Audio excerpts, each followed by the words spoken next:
Hello Flosstube. I hope you're all having a great summer if you're in the Northern Hemisphere like me. Great winter maybe if you're in the Southern Hemisphere. I hope you're having a break, some of you. I have been on holiday since I last saw you. I have been back at work as well. Life has been a bit crazy, so I'm filming this quite late at night. Normally I try and film during the day with a little bit of natural light.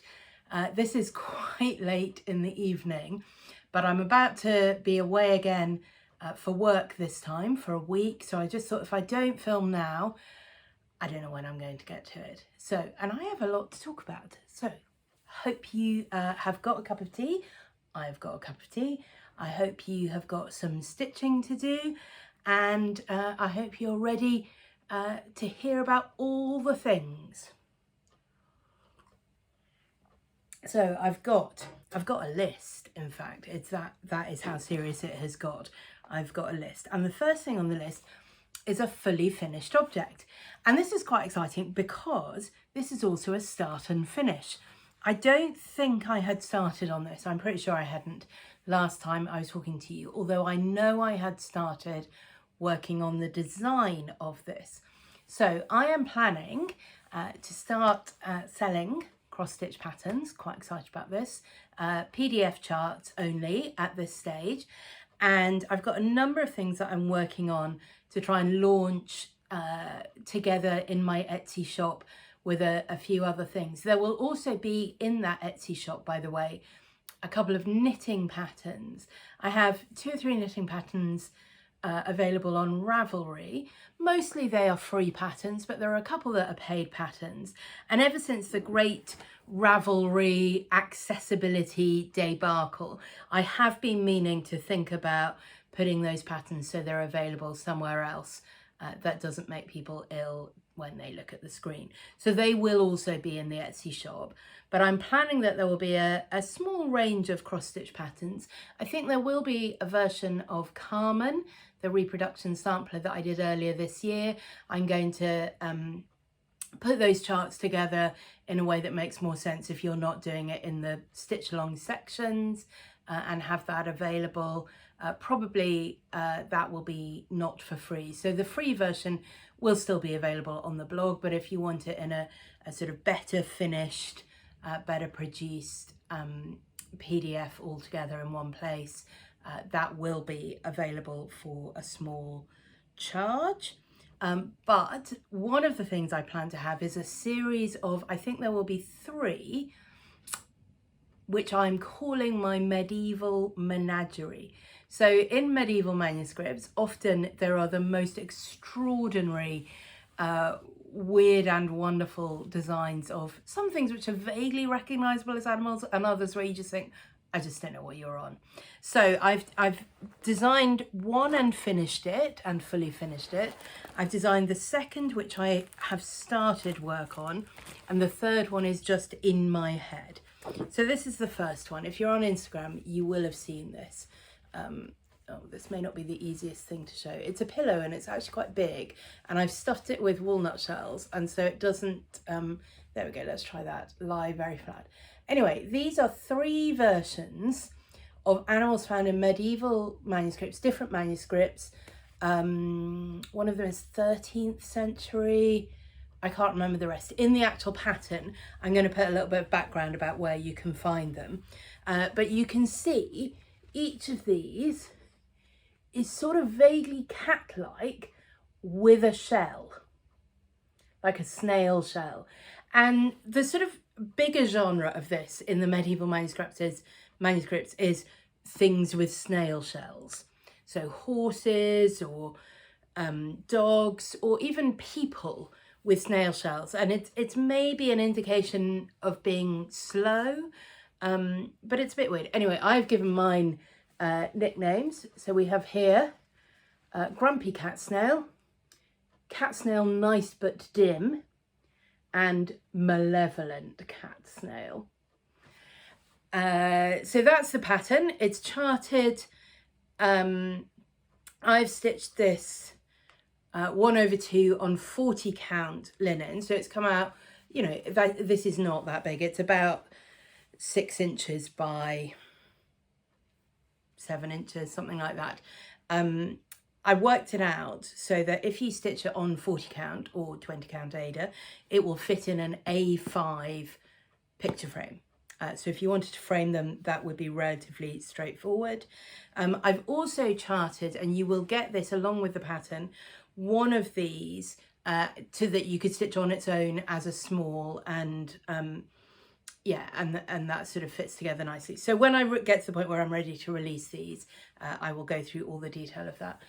This is what I used for the backing fabric. It's very textured, old upholstery fabric that someone sent me and was like, I'm just getting rid of this, Roz, I thought maybe you could use it. And I'm like, okay, I probably can. And these fabrics on the front, I love these. These are from a sample book of silk and linen upholstery fabrics, and I thought they went really well there. It is stuffed with crushed walnut tiles. I'm not sure, it's a little bit like, but anyway, once it's sitting on a flat surface, it works really nicely. So that is cat snails, and that is my fully finished object. Let's put that down, and I'm going to show you the second in the series that I have begun to work on. Only just begun, but you'll get an idea of what it is. This is how far I've got, and it says elephantine. The elephants in medieval manuscripts are brilliant because in general they are drawn by people who've clearly never seen an elephant in their lives, but they've heard tell about elephants, and so you get these weird and wonderful interpretations of what the trunk looks like and how tall they are and how many hundreds of people can sit on top of one and that kind of thing. So you'll see I'm doing this on the same linen. It's not a huge piece, it'll come over to about here. This, by the way, if you're interested in the linen, I mean, good luck. It's Vigot 40 count linen that came in the colourway forest, maybe lagoon, something like that. It was a kind of bluish green, and I was wanting to start on this, and I was about to go away and I wanted to take it with me to work on, and I was like, I don't have any linen that's the right sort of colour. So I bleached it, and then I stained it. I used some tea and also some turmeric. If you've ever dropped curry on an item of clothing, you'll know that turmeric stains really well. So this, you can sort of see this greenish, bluish bit down here is left from the original colour, and then the rest is my kitchen dyeing, last minute, what have I got in the kitchen. So yeah, but I think if you were thinking about stitching these, the plan is that all three will have slightly different colourways but overlapping. So between the three, I think there will be maybe 10 or 11 colours, but each of them will only use 6 or 7 of those colours. So this one is going to be in sort of greens and oranges. The first one obviously was blues and yellows. The third one will be more blues and greens with maybe a little bit of yellow. So I'm excited about those. It'll be the autumn by the time they're all ready to go, and I plan to have them all three ready. All of them will have the full chart, but also a sort of companion piece, small, that you could stitch along with those, and I'll have different kinds of finishing. I've bought on eBay a sort of antique frame that I'm hoping will be the right sort of size for this one, and we'll show you what that looks like as well. So, fully finished object, first work in progress. What else have I been working on? Well, I said I'd been on holiday, and the holiday I went on was just a wonderful, wonderful time at a chalet up in the Alps, and it was bring your own craft. So I worked on various things while I was there. I did work on cat snails. I didn't quite finish cat snails while I was there, but I did do quite a lot of work on it when I was there. I worked on a couple of other things as well that I'm just going to show you. These are not cross stitch. The first is this. This is a denim dress that I bought from Sainsbury's, Tesco, a year or so ago. And at the time I remember buying it, I was away and I hadn't taken enough clothes with me basically, and I needed a quick outfit that I wasn't going to spend too much money on. And I bought it knowing that I already had at least 2 other denim dresses in my wardrobe. So thinking, well, I want to try and do something different with that. And what I wanted to do was this. Can you see? I've just taken lots and lots of little scraps of fabric and stitched over them just with simple running stitch in a variegated thread. And I've done that a couple around the neckline.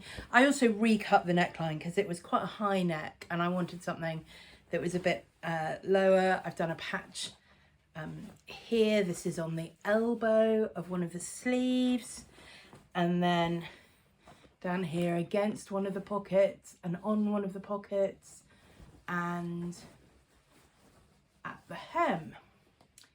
So this is basically finished in terms of the applique that I'm going to do.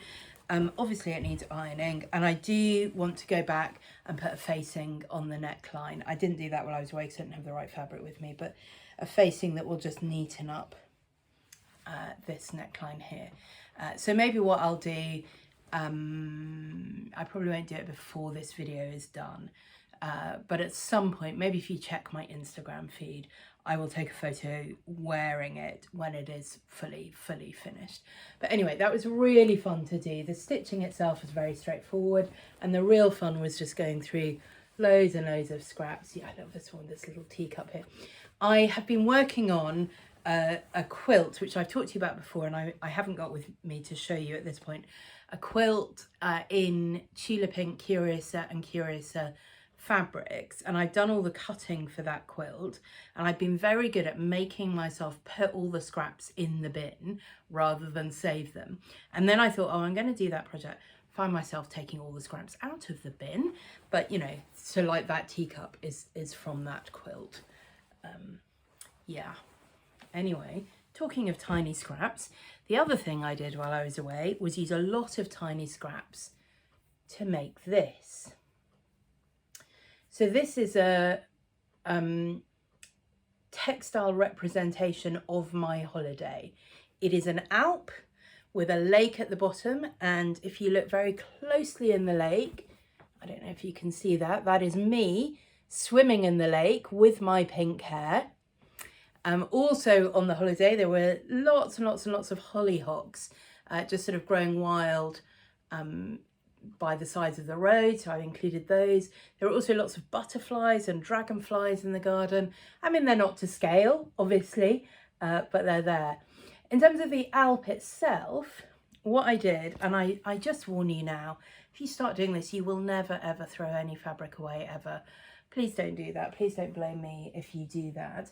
All I did was sort the scraps of fabric that I'd taken by colour and stitch them onto base fabrics using just a big zigzag stitch. In fact, let me see if I can show you. 2 seconds. Okay, so I sorted them by colour and then stitched them onto base fabrics using a zigzag stitch. And you can see I'm not worrying about raw edges at this point. I'm not worrying about where the colours are lining up. I'm literally just creating a new fabric out of scraps of the old fabric. So that was yellows and oranges. Here's a little bit left of the blue one. In this one, I incorporated a little bit of pom-pom trim, and some of this is ribbon, sort of reds and pinks. And so then what I did, having made those, I then cut out the shapes that I wanted to make this finished piece. So you can see here, this is cut out of the purple section, and then this is cut out of the blue section. This is the green section here. I cut the butterfly out of the orange and yellow section. And then I've just stitched those on. It was just a very basic sewing machine that I had access to. They're all just done, you can see this probably from the back, in simple zigzag stitch. That's it. It's not free motion embroidery. You definitely could do this with free motion embroidery, but you don't need to. Zigzag stitch back and forward until it's all stitched down. Yeah, I really love the look that gives. I love that there's a variety of fabrics on here, some that's much more silky, there's a little bit of tweed, a little bit of hand woven fabric, lots of cotton obviously, some lace, all sorts of things. So it's very textural. So that's finished. I don't know whether I'm going to do anything to give it a blue sky. I think probably not actually. And I was like, I don't quite know what to do with this, but I think I've had an idea. it may not come to fruition anytime soon. Watch this space. Anyway, so those are what I worked on while I was on holiday. What else have I been working on? Oh, the birds. Honestly. So before I went on holiday, I was in York for a few days for General Synod, and I went to the wonderful Duttons for Buttons, and I bought this. This is a Corinne Lapierre felt embroidery kit. It's wool mix felt. I think it's 80/20. It's not, doesn't feel like wool felt, but it is very pretty. It's much nicer than full acrylic, and I've made a start on that. I've done some embroidery of the branches and the first little bit appliquing the bird. I have done all the cutting out, and you can see there's a lot of little bits on that to cut out. And then you just stitch them on with a variety of embroidery stitches. I think it'll be really nice on my hoop wall. It'll be something, you know, just a little bit different, and it doesn't take long, and it's very pleasing to do. I think that is everything I have been working on. Not quite. I have been working on some more quilt blocks. So like I said, I haven't got those to show you.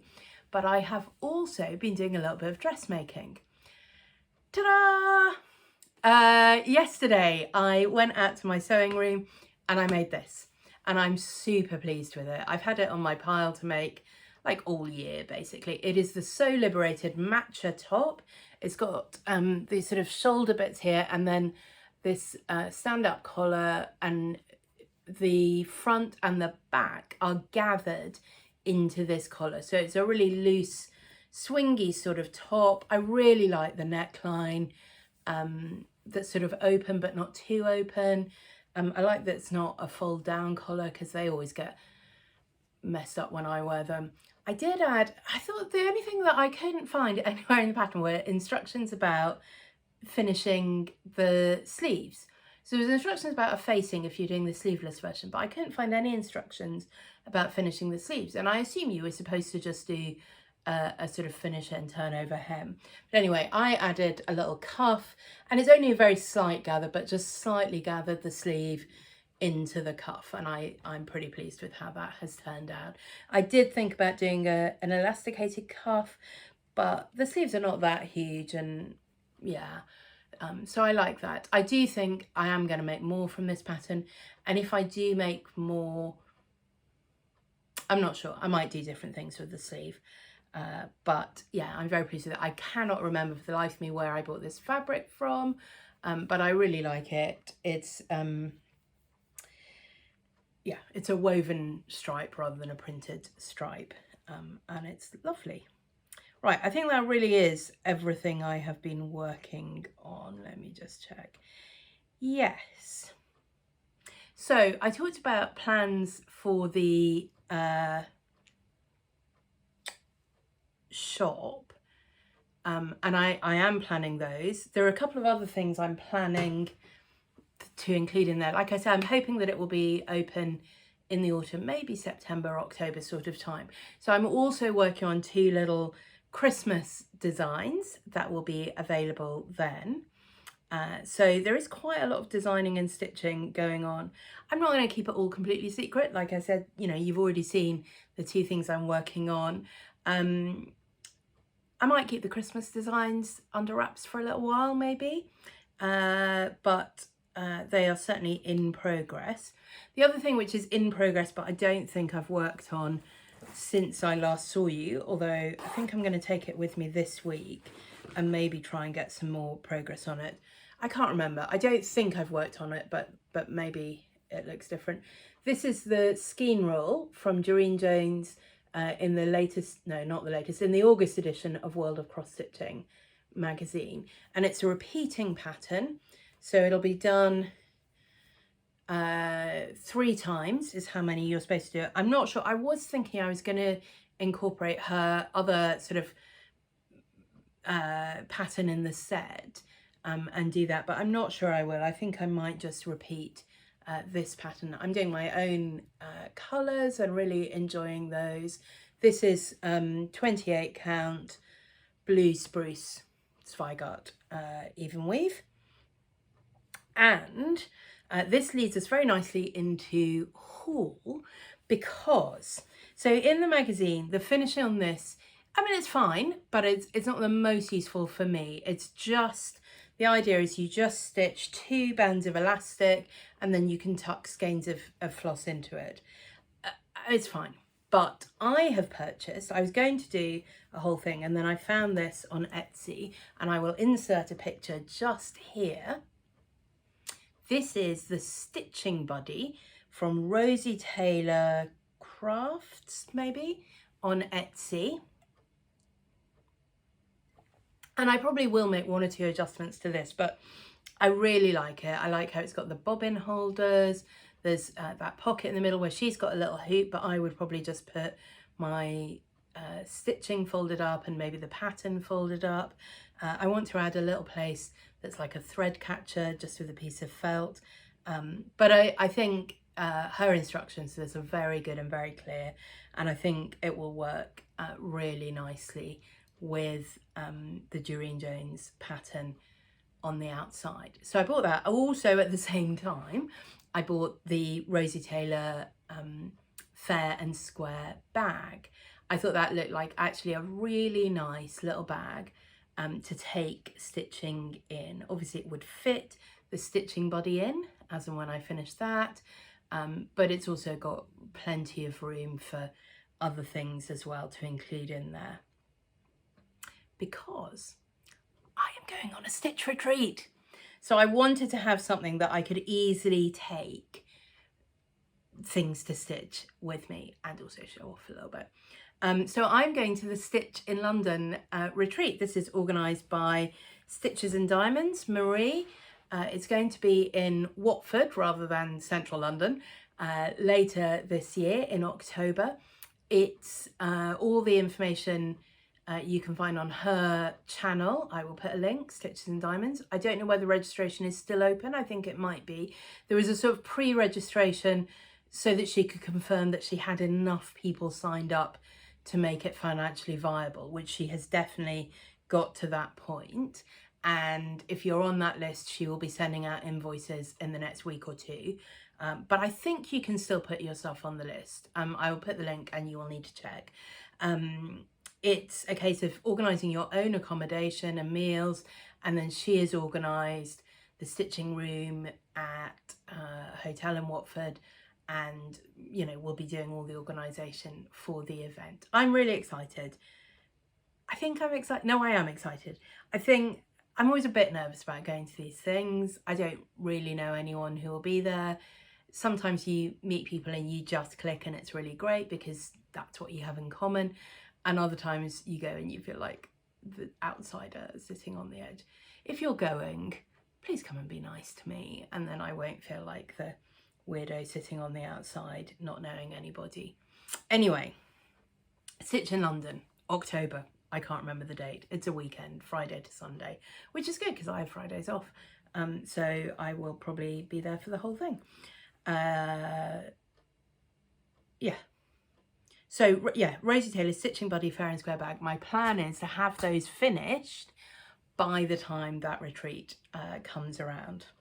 We shall see. I've ordered the supplies for that, some vinyl and some fusible fleece and zips of the right length and so on. I have plenty of fabric. I have not ordered special fabric for it. And for the Stitching Buddy, I'm going to use the cross stitch for the outside of it anyway. So I think those, I have everything ready to go for those. I do have some other haul as well. And actually, I wanted to start by talking about Ukraine. So when things first of all kicked off in Ukraine, there was quite a lot of how can we support, and people were putting together lists of Ukrainian Etsy sellers and designers and so on. And perfectly understandably, you know, that has slightly fallen off the radar a little bit. And so I just wanted to remind everyone, the war is still happening in Ukraine. People are still living with bombs and tanks and shooting and not knowing whether they're going to have enough to eat that day, or whether you know, the next time they go out to get something, it'll be their turn. It's all pretty grim. I will put a link below to a list I found, a helpful list of Ukrainian Etsy sellers, but I also want to show you a couple of things that I have bought recently. I bought this pattern. These are all PDF things. No, they're not. That's a lie. I have some PDF patterns, but I have other things as well. But anyway, PDF patterns that I haven't printed out, so I will need to put a picture here. This is Snails and Mushrooms, I think is what it's called. I seem to have not written down the name of it. Anyway, I think it's called Snails and Mushrooms. This is by Stitchy Princess. She has a lot of lovely cross-stitch designs on Etsy. This really appealed to me. It just has that sort of look of a 1980s video arcade game, don't you think? With the things coming down and the things coming across, and I don't know, I really like it. And I also really like the way she designs. There's a lot of negative space in her designs, and I think she uses that really well, whereas my temptation is always just to fill everything in, and hers are very light and airy, and also quicker to stitch because she doesn't fill everything in, and I really like her style. So that's Stitchy Princess. The other thing I've bought, and I don't seem to have written down the name of the Etsy shop, but I will definitely put it in the link below. It's not cross stitch, although I think she does have cross stitch. Look at that. Look at that beaded sequined flamingo brooch. It's from Abris Art. I don't think that is the name of the Etsy shop. I will check and I will definitely put it through. Anyway, so this lady sells kits. And as I say, I think she does have cross stitch kits as well. And this includes everything: the canvas, the beads, the needles, the felt, the brooch backing, the sequins, and the instructions. Some of the beads are very tiny. I will just warn you. I'm slightly having to gird my loins. So, I mean, it is really fabulous. So there are bigger beads, but then, yeah, like these are really quite small. And these are really quite small. But look at these. And yeah, anyway, they're all carefully, some little tiny pink ones. I don't know if you can, I don't think I can get it to focus on that. Anyway, so they're all in there. They're all in these little tiny bags. The bags are all numbered so that you know what you're trying to do with everything. I'm a bit nervous about this. I'm just going to put it out there. I'm a bit nervous about this. There are instructions, but that's it. I don't think they are the most detailed instructions in the world. Anyway, and it also comes with some thread. We'll see. So I'm trying to make it a thing to remind myself to go and look at the Ukrainian sellers. You know, not all of them are still in Ukraine, but they're still desperately needing an income, even if they're now refugees somewhere else. Online income is going to be a huge deal. So do try and just remember every so often to go and have a look and see if you can buy something from a Ukrainian Etsy seller. As far as I know, they still get the money through absolutely fine. This came in the post, absolutely fine. I mean, it took a few weeks, but it was a lot quicker than a delivery I'm currently struggling to get that has only come from Stoke, which is like 20 miles away. So that is my Ukrainian haul. A couple of other charts that I've bought recently. This one is from Satsuma Street, Flower Friends Bertie. I just think it's adorable, and I think again it'll be a quick stitch that can go on my hoop gallery wall when I get around to it. A freebie, you almost certainly will have seen this somewhere because so many people have pointed it out and are stitching it, but it's so great.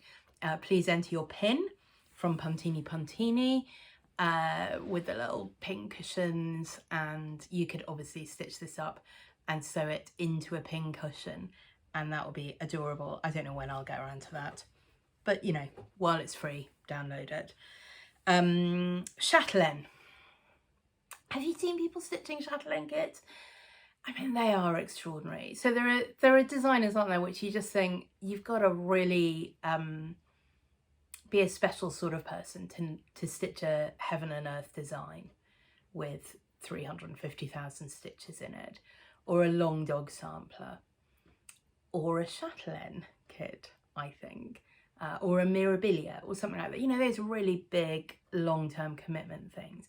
But I was browsing around the chatelaine website because they are beautiful. I love the way they include the beading and the specialty stitches, and you know, the colours are really pretty, and you know, I think they're really great. Anyway, I found that they have some little ones, and I have bought this one. This is a Scottish Bar and Moo, and it's got the Highland cow and the sheep, and this is really not large at all. It's, I think it's 45 by 30, something like that. Really, really not big.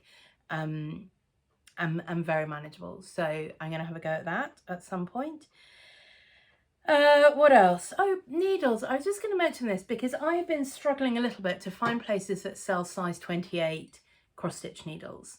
Size 24, 26, pretty easy to get in all sorts of places. But 28, even in like specialist cross stitch shops, I have struggled to find them. And if you're working on higher count fabric, certainly 40 count or higher, I think you need a size 28. Anyway, I found some at a shop called Backstitch. It's a shop I've used before, mostly for buying dressmaking fabric from. So I was a little bit surprised that they had them, but I was like, right, I'm going to get 2 packets while I'm there. They had John James size 28 needles for like £1.10 or something. So I bought a couple packets. So if you are struggling in the UK to find somewhere that's selling size 28 needles, that's my recommendation. They do online ordering, but also they have a real life shop near Cambridge, which is where I'm going this week. Might need to have a little visit there. What else? Well, now here I was going to tell you a bit more about my holiday and a couple of things I bought when I was there. So I said it was in the Alps, in this wonderful chalet. You get wonderful food. Normally they run in the summer craft classes with tutors, but this year they were just trying for the first time a bring your own craft retreat. So it's a little bit cheaper because you're not paying for tuition, and as they rightly suspected, crafters in general have plenty of things that they're already working on. So there were only a small group of us there, but it was really lovely. People were doing a real range of different things.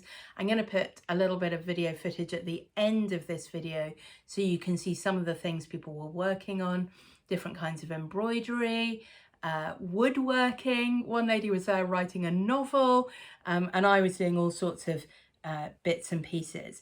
We had a day where we went into the local town to the market, and I did get a couple of things there. So I bought this. This is, you can't really see probably, but it is like an oilcloth kind of fabric. I don't know quite what it is, but it's, anyway, it's waterproof.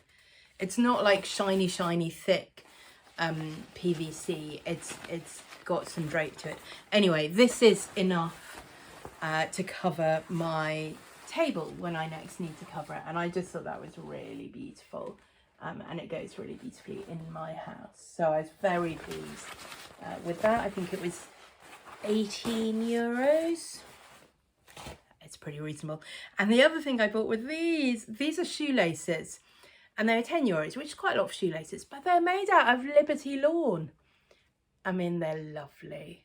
They're just lovely. So yeah, and you know, they've got proper things on the end, and they're quite long. I've only got, I think, 1 pair of shoes at the moment, which, well, I have trainers as well, I suppose, but I don't really want to put these in trainers.